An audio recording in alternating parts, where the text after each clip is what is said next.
El abad Suger, la explosión del gótico. Los tres personajes más relevantes del siglo XII fueron Bernardo de Claraval, el abad Suger y Pedro Abelardo. Los tres procedían de Francia, que por aquel tiempo constituía el corazón de la cristiandad, y en conjunto pueden considerarse una de las cosechas más granadas del mundo medieval. No tenían muchas características de personalidad en común. Bernardo era un místico profeta, apasionado de Dios y de su iglesia. Suger, un notable estadista de una sensibilidad estética extraordinaria, y Abelardo, un brillante, polémico y algo engreído intelectual. Raramente estuvieron de acuerdo en algo. Bernardo nunca vio con buenos ojos el ardor crítico y racional que caracterizaba a Abelardo. Ambos, de hecho, intercambiaron insultos más de una vez, y tampoco miró con simpatía los esfuerzos constructorales del abad Suger. El santo de Claraval soñaba con una cristiandad pobre, ascética y militante, y seguramente se sentía más cómodo en los austeros claustros cistercienses que en los centros universitarios donde brillaba Abelardo, o en la abadía de Saint-Denis que presidía Suger. A pesar de sus diferencias, todo ello compartían el sueño y la aspiración de renovar el mundo cristiano por la fe. Tal como los tres la concebían, la fe no era un accesorio marginal destinado a jugar un papel secundario en la vida de los hombres.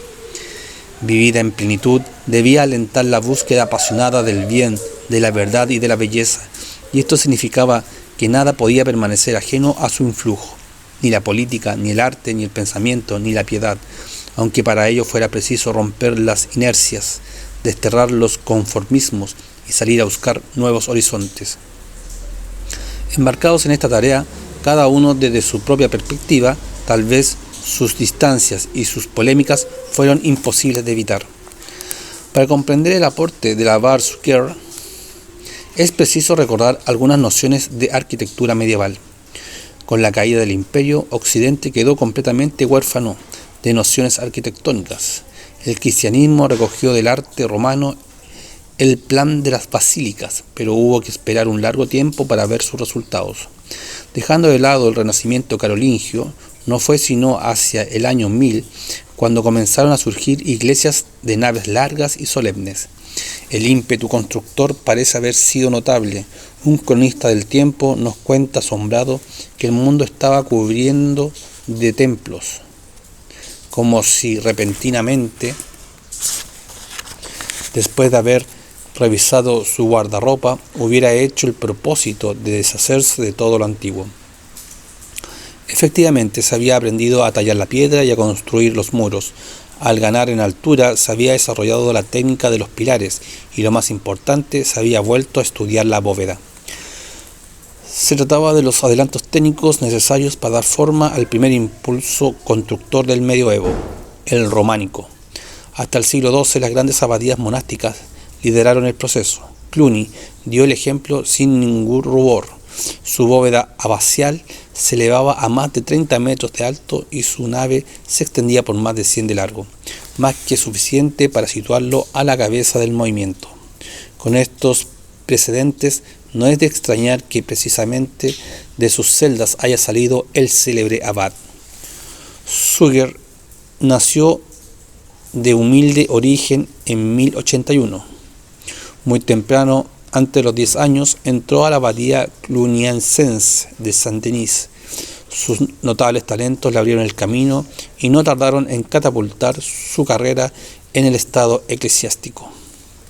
El primer indicio de sus altos destinos fue su nombramiento como compañero de juego del príncipe heredero al trono.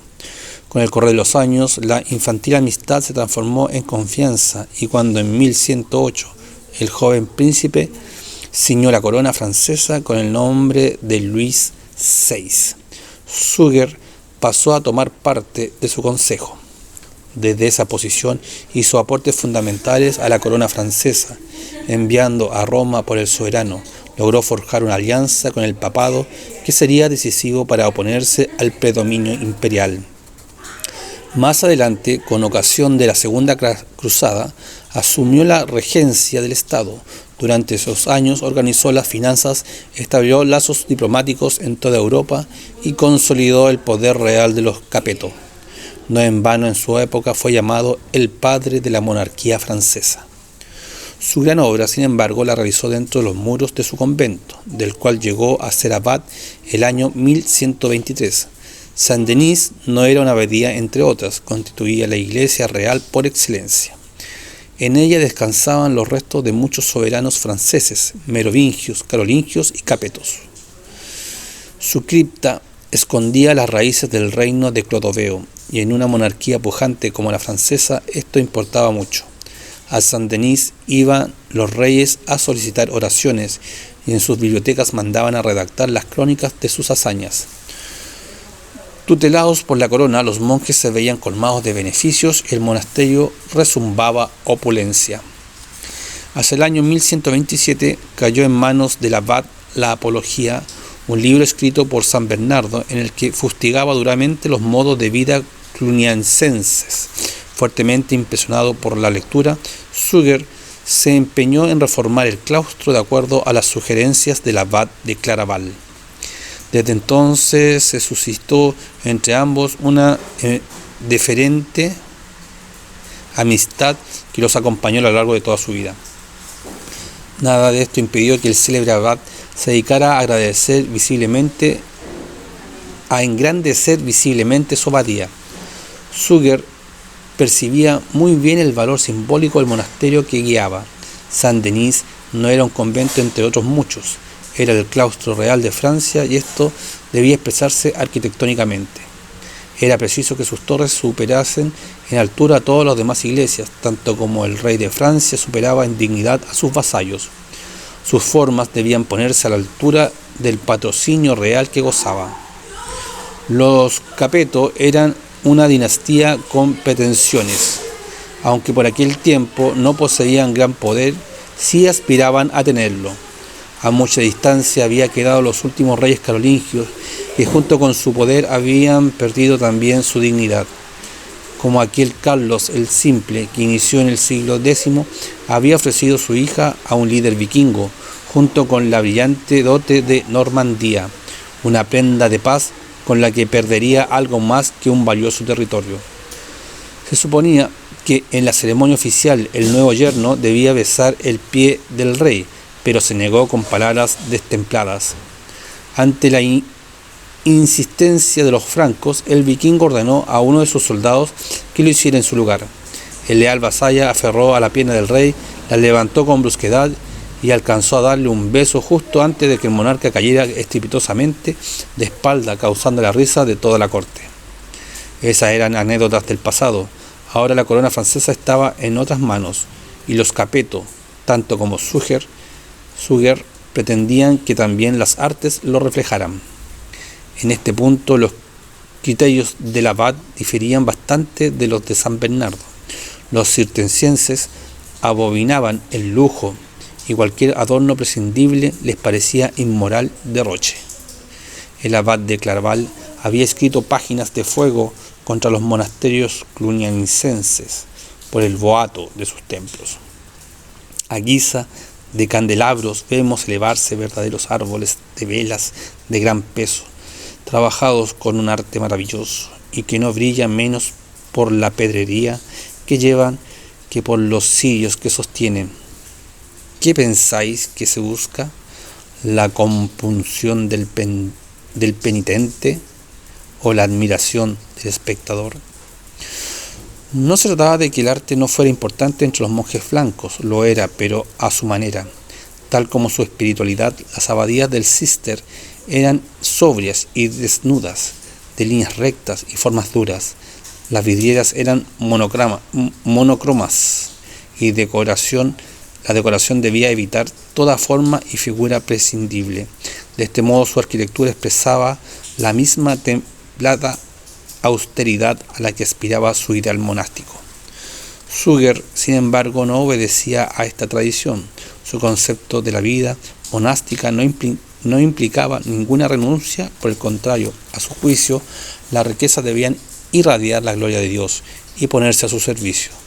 De modo que mientras Bernardo lanzaba sus flechas contra esos monstruos ridículos, esas bellezas horribles y esas bellezas deformidades,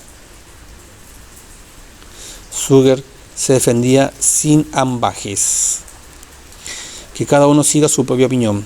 En cuanto a mí, declaro que lo que me ha parecido es que todas las cosas preciosas que existen deben servir, sobre todo para celebrar la Santa Eucaristía. Si las copas de oro, si los vasos de oro y si los pequeños morteros de oro servían según la palabra de Dios y la orden del profeta para recoger la sangre de los machos cabríos, de los terneros y de una novilla roja, ¿cuántos recipientes de oro, piedras preciosas y todo cuanto de precioso hay en la creación son necesarios para recibir la sangre de Cristo? Así lo hizo. El abad determinó consagrar toda la riqueza de su monasterio, que no eran pocas, a componer un espléndido marco para el desarrollo de las liturgias. Dejó de lado a sus críticos y hacia 1135 comenzó a reconstruir la iglesia de la abadía. Puso en tal empresa todas sus dotes organizativas, sus contactos y sus influencias. Hizo traer por mar columnas de ruinas romanas y eligió por sí mismo la madera que habría de servir para las vigas maestras. Las técnicas, los materiales y los expertos, todo se encargó de buscarlo, pagarlo y coordinarlo. Suger era un hombre de acción. La empresa que había cometido se adaptaba bien a su carácter. Si un día los carpinteros venían a decirle que en los bosques de la abadía no era posible conseguir las vigas, él mismo abandonaba su celda, recorría los alrededores y terminaba indicándole a los leñadores un grupo de robles vigorosos, perfectos para la tarea. Poseía un auténtico don para afrontar dificultades prácticas, no despreciaba las pequeñas ni angustiaba ante las grandes, resolvía ambas con la misma pasmosa facilidad. Pertenecía además a esa perenne especie de eclesiásticos todavía viva que inexplicablemente logra reunir cuantiosos donativos económicos para llevar adelante sus proyectos. Un día la corona le hacía llegar abundantes piedras preciosas, al siguiente algunas familias nobles ponían a su disposición grupos de obreros para el trabajo. No cabía duda. Si Saint-Denis quería crecer, debía hacerlo sobre los hombros de su abad. Pero Suger no fue solo un organizador, fue también un visionario. El abad concibió la obra de remodelación de Saint-Denis al ritmo de una meditación metafísica. Las formas arquitectónicas debían reflejar la teología del patrono de la abadía. Junto con sus monjes, Suger pensaba que ese santo que tanta importancia había tenido en la cristianización de Francia y cuyos huesos se custodiaban en la misma abadía, no era otro que el verdadero Dionisio Areopagita. Hoy sabemos que este era un equívoco, pero fue precisamente esta confusión la que permitió fraguar las bases conceptuales del arte gótico. En su teología mística, el Areopagita había legado a Occidente una mirada fascinante de la realidad. En su visión jerárquica y escalonada del ser, plenamente imbuida del antiguo neoplatonismo, encontró Suger la inspiración que buscaba.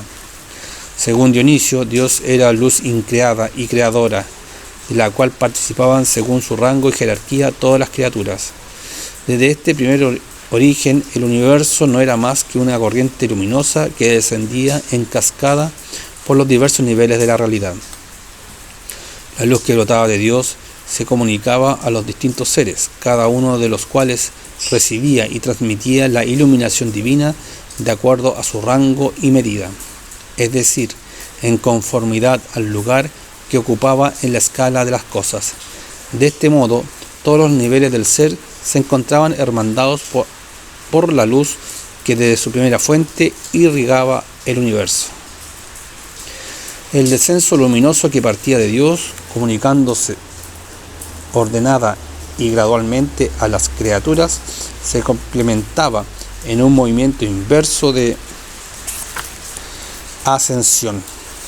Las criaturas no solo provenían de Dios, también tendían hacia él, y esto era lo que debía representar la construcción ideal de Suger, la luz divina que penetraba todos los seres y el vigoroso impulso ascensional con que las criaturas respondían al llamado de su origen.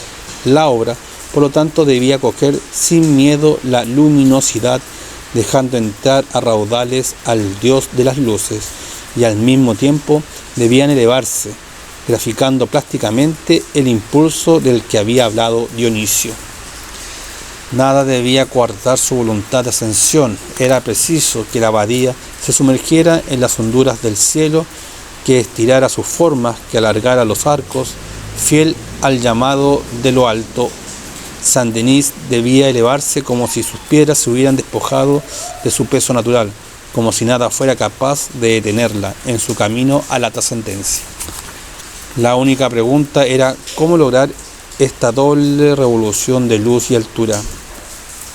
Para comprender el paso que estaba dando Saint-Denis y que iba a transformar la estética medieval, es preciso dar algún rodeo.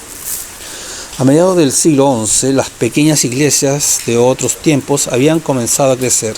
La nave central se había alargado hasta hacerse inmensa, y su flanco había surgido otras laterales.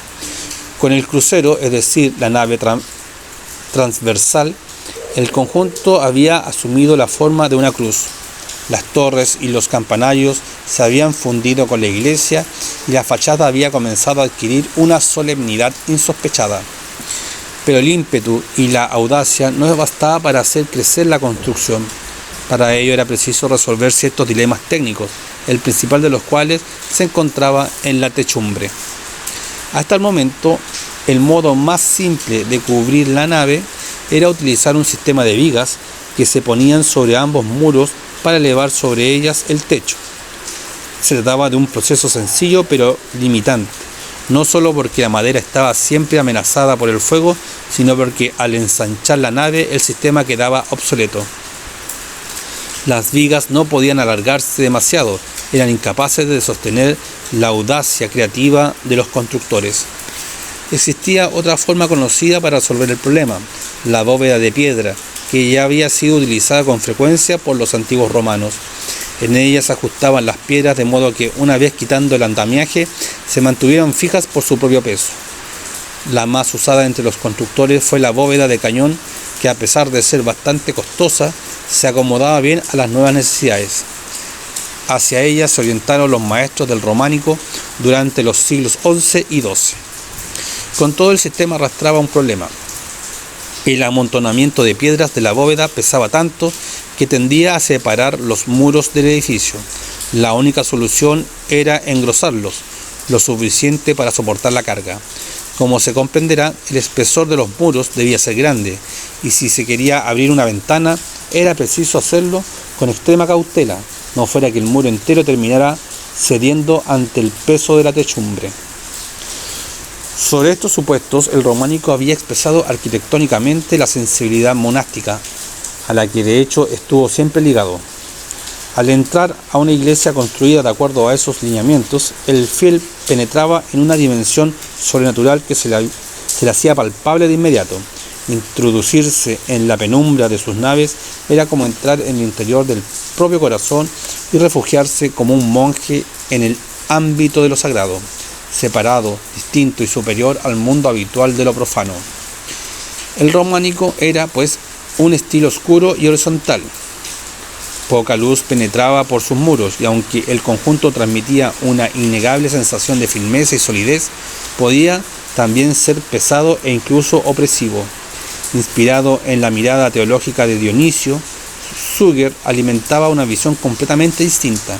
Como todo su tiempo, el abad soñaba con romper los límites, quebrar los moldes, superar los usos. Se trataba de infundir en la arquitectura la audacia y el arrojo propios de su época. A la luz de este objetivo, el románico se revelaba pequeño, casi mezquino. Para hacer posible la fisonomía ideal de Saint-Denis, era necesario superarlo. El abad no era un arquitecto, pero enfrentado a este problema, tuvo el don de valorar las posibilidades que ofrecía la última audacia de los constructores. La bóveda de crucería. Tomemos por ejemplo un espacio cuadrangular definido por 4 pilares y proyectemos 2 arcos diagonales que vayan de uno a otro, de modo que dibujen una X. Una piedra especialmente tallada, la clave de bóveda, los reunirá en su intersección y luego bastará con que en las 4 secciones así determinadas se lance una cubierta de materiales ligeros. La aplicación de esta teoría tuvo efectos insospechados. Con la bóveda de crucería en la mano, la antigua catedral románica, sólidamente afincada en el suelo, pareció erguirse milagrosamente, adelgazar sus muros hasta el límite impensado y dejar entrar la luz a raudales por sus vanos. La revolucionaria técnica aligeraba increíblemente el conjunto y sobre todo localizaba los empujes, los recogía y los limitaba a los 4 puntos precisos en que se apoyaban los arcos. La bóveda no pesaba ya gran cosa, podía elevarse cuanto quisiera, y como entre uno y otro apoyo los muros no tenían mayor importancia, era posible abrir en ellos enormes ventanales que dejarán entrar sin miedo la luz. Solo quedaba un problema pendiente.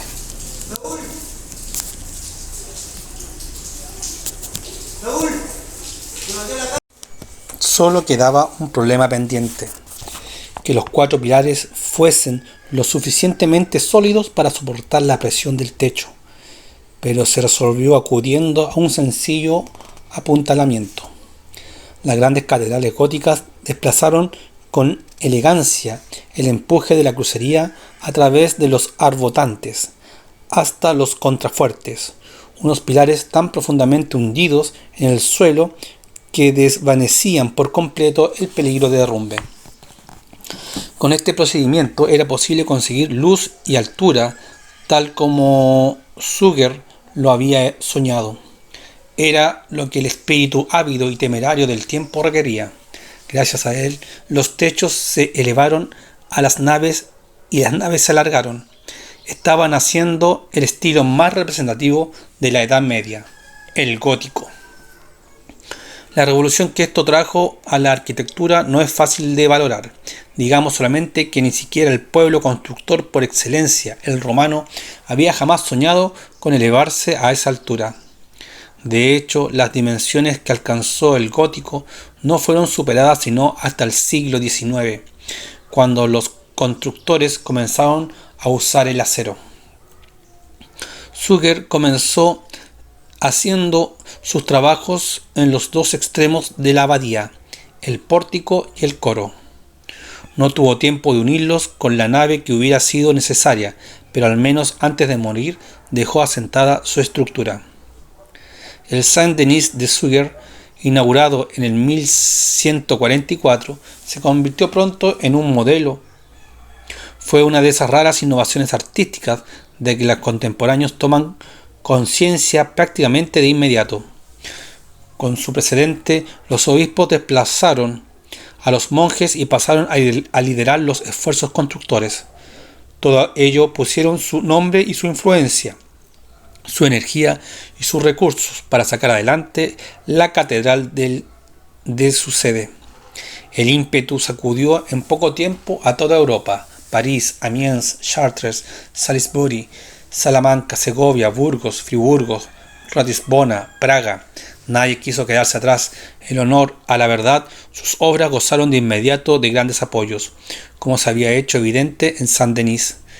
La catedral constituía una exaltación del poder real y los monarcas no eran tímidos a la hora de secundar el entusiasmo de los prelados, ya que en ello se jugaba su prestigio. La catedral era también el orgullo de la ciudad. Debía ser espléndida para simbolizar su poderío.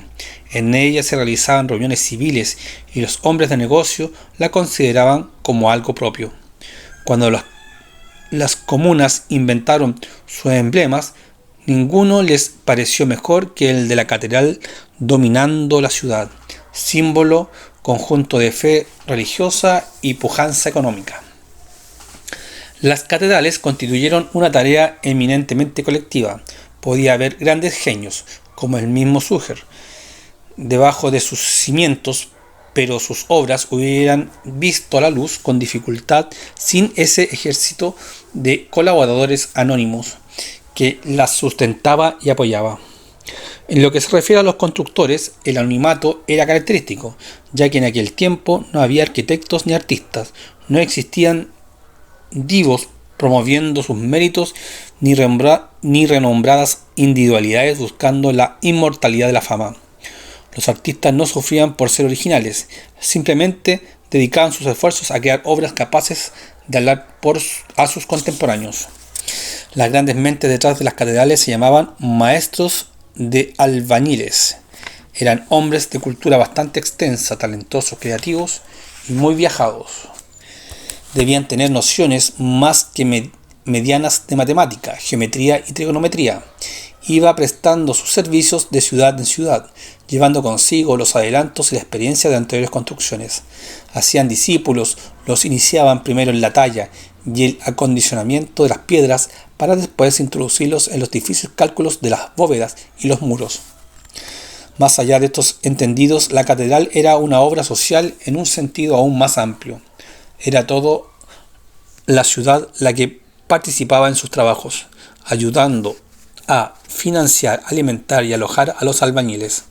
No fueron pocas las ocasiones en que el mismo pueblo cristiano participó en la construcción de la catedral.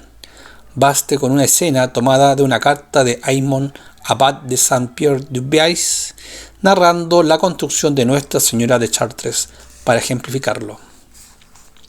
Se veía a hombres poderosos, orgullosos de su nacimiento y de su riqueza, y acostumbrados a una vida muelle. Unirse con correas a un carromato y arrastrar en él piedras, cal, madera y todos los materiales necesarios. A veces más de 1000 personas, hombres y mujeres, arrastraban esos carramotas de tan pesada como era su carga. Guardaban un silencio tal que no se oía la voz ni el bisbiseo de ninguno de ellos. Los sacerdotes exhortaban a la concordia. Se acallaban los odios, desaparecían las enemistades, se perdonaban las deudas y las almas volvían a la unidad. Las prestaciones voluntarias fueron frecuentes en los primeros tiempos del siglo XII y solo más tarde, a inicio del siglo XIII, desaparecieron en favor de los donativos. Sea como fuere, el momento de construir todos colaboraban: el rey, el obispo, el clero, los ricos burgueses, los nobles terratenientes y hasta el último de los fieles. El gótico ofreció el espacio ideal para que todas las artes se aglutinaran en torno a la catedral. Los tímidos brotes de relieve propios del románico se transformaron a impulsos del nuevo estilo. La técnica del alto relieve invadió muros y fachadas. Los personajes pasaron de los antiguos 20 centímetros a los 4 metros y aún más. Y no solo las dimensiones dieron un salto, aparecieron la expresión del rostro, el ciudadano minucioso de los detalles, la atención realista de las formas. Junto con la escultura, la nueva estrella del gótico fue la vidriera. Gracias a la bóveda de crucería, los muros podían transformarse en enormes ventanales, ligando el nuevo estilo no solo a la altura, sino también a la luz y el color. Los destellos, los brillos y los reflejos creaban un espacio nuevo, una dimensión transmundana, en donde el alma fiel podía pasar de lo creado a lo increado, de lo sensible a lo espiritual. Las piedras preciosas, los esmaltes, los cristales y todas las materias translúcidas se revistieron de un poder mediador, y especialmente las vidrieras, que asumieron en pleno la tarea de ennoblecer la luz que empapaba el interior de la construcción. No se trataba de un procedimiento simple, era preciso fundir el vidrio, teñirlo con los colores adecuados, cortar los pedazos exactos con hierro candente y montarlo de acuerdo a bocetos establecidos de antemano. Pero se formaron maestros que hicieron acopio de métodos, tradiciones y secretos, hasta que la vidriera acabó por sustituir al muro y la luz invadió por completo el templo, convirtiendo a la catedral en símbolo y promesa de la patria celeste. La explosión de luz y de formas que trajo consigo el gótico no fue dispersa ni vacía. El estímulo que impulsaba a los artesanos no era puramente estético. La catedral debía ser una Biblia en piedra. Debía hablar al pueblo, narrando en el lenguaje de todas las obras de Dios. Así lo había enseñado Gregorio Magno, y así lo había repetido santos y sínodos a lo largo de la milenaria experiencia de la Iglesia. Para poder entender lo que las catedrales decían, se requería un cierto sostén cultural. Ante un personaje esculpido con larga barba y calva prominente nadie dudaba. Se trataba sin lugar a dudas de San Pablo. Una espada, una rueda, unos grilletes apuntando con sutileza eran medios de suplicio que ayudaban a identificar al mártir representado. Si el santo tenía su cabeza en la mano, se trataba de alguno de los que había profesado su fe muriendo decapitado. Los símbolos de los 4 evangelistas eran conocidos por todos y la mayor parte sabía distinguir una imagen que representaba a un profeta del Antiguo Testamento de otra que representaba a un santo padre de los primeros siglos del cristianismo. De acuerdo al carácter típicamente enciclopédico del medioevo, las grandes representaciones pretendían abarcar todos los conocimientos de la época. Se trataba de crear en ellas una auténtica suma en piedra. Usualmente los artesanos comenzaban escenificando la creación, el pecado original, la expulsión del paraíso. Continuaban con escenas tomadas del Antiguo Testamento, Abraham, Isaac, Jacob, Moisés, los profetas de Israel. Muchas de estas escenas eran representadas en un contenido simbólico, ofreciendo parangones con la vida de Cristo y de la Iglesia. El sacrificio de Isaac era figura del sacrificio de Cristo en la cruz. El paso por el Mar Rojo simbolizaba el bautismo de los cristianos. En los lugares más notables se representaban las escenas del Nuevo Testamento. Cristo naciendo en Belén, predicando a las muchedumbres y sanando a los enfermos. El Cristo sufriente ocupaba un lugar relevante al centro del templo y en el fondo, en el ábside, se hallaba el Cristo resucitado. También se representaban la Ascensión y la fiesta de Pentecostés, y desde luego las convicciones cristianas relativas al más allá, el juicio final, el paraíso, el purgatorio y el infierno, todo lleno de detalles siniestros, amables o esperanzadores. El conjunto resultaba una imponente procesión de cientos y hasta millares de figuras. Por último, no era solo la historia sagrada y los misterios de la salvación. Los representados en las catedrales también tenían allí su lugar los meses del año, los signos del zodiaco, las artes liberales, las virtudes y los vicios. Todo parecía tener su lugar en aquel universo pleno y coherente, que sintetizaba armoniosamente el conocimiento profano y el divino. A ello se agregaba una multitud de estímulos visuales que terminaban de convertir las grandes fechas de la liturgia en las verdaderas fiestas para la sensibilidad religiosa del pueblo.